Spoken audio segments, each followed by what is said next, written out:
Mexico's National Guard first took up posts along its southern border with Guatemala back in June after President Trump threatened to levy new tariffs on trade unless Mexico did more to deter migrants from Central America.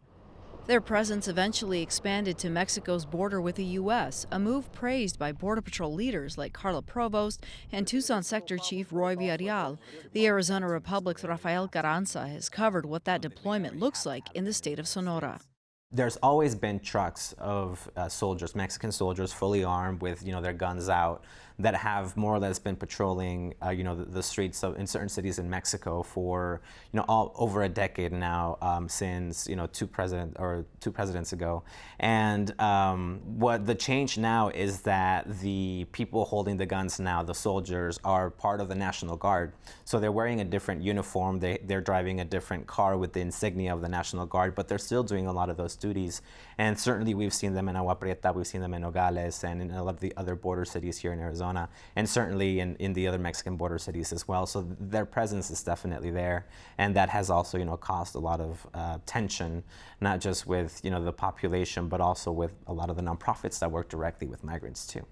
The numbers of the National Guard members in Mexico who are on the southern border and the northern border nearly eclipses the number of Border Patrol agents here in the United States. In your reporting, is it evident that Mexico is taking this seriously because of the threat of duties?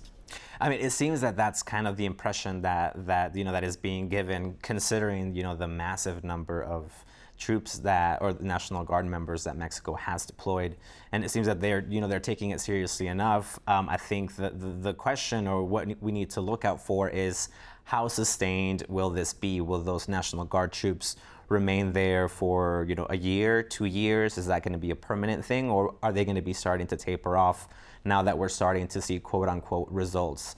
And by that meaning, a decrease in the number of apprehensions on the U.S. side.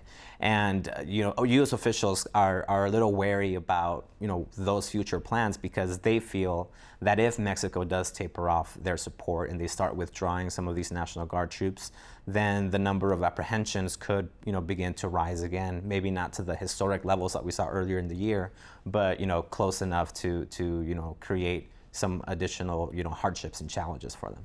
So when the Department of Homeland Security touts the decrease in numbers, it may not be completely a fair look at the picture, because many of these people are remaining in Mexico instead of crossing and requesting asylum. Is that correct? Well, I think once, in order to be sent back to Mexico, they already have to be, they already have to have been in the United States. So they certainly already made it there.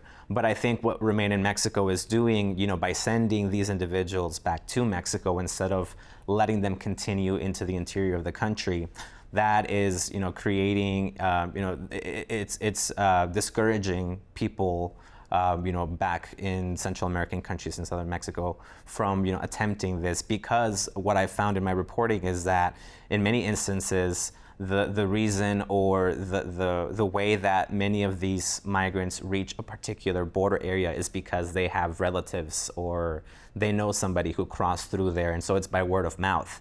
And so now that the word of mouth is that they're not letting us get through, they're sending us back to Mexico. The U.S. government is hoping that that's going to contribute, or that's going to help reduce the number of individuals who take off in the first place.